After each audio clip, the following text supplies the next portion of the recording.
E aí galera, tranquilidade? Mais um vídeo aqui do canal. Pessoal, essa aqui é uma Lander 250. Ela anda com barulho de nheque-nheque, com coisa chata pra caramba.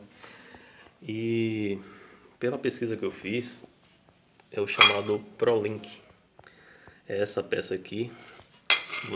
Aqui tá meio armengadozinho, mas porque meu macaco tá no carro e meu carro não tá aqui no momento. E o que é que aconteceu? Eu cheguei, levantei aqui com um calço. E aqui para você tirar esse ProLink, a peça ela fica assim mais ou menos.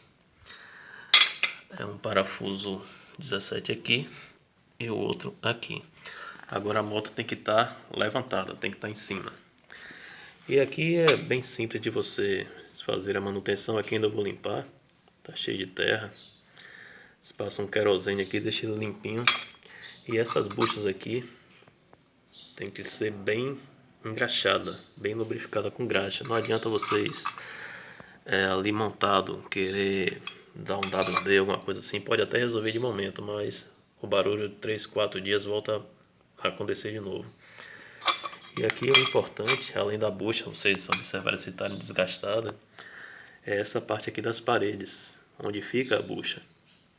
Observe se ela não está com desgaste excessivo, para no momento que vocês colocarem a bucha, está com algum tipo de folga.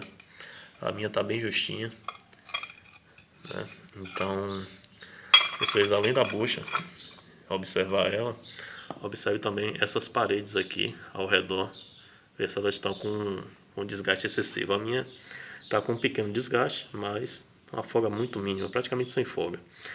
Eu vou lavar, colocar a graxa aqui também na bucha e remontar para o lugar. Então é isso aí galera, só uma dica, mais uma dica aí para vocês que tá com barulho de nheque-nheque aí na Lander, Phaser, tererê. É só tirar esse ProLink aqui, não é difícil de fazer esse serviço. Tira, lava, lubrifica, bota a buchinha aí dentro com bastante graxa e o problema será sanado.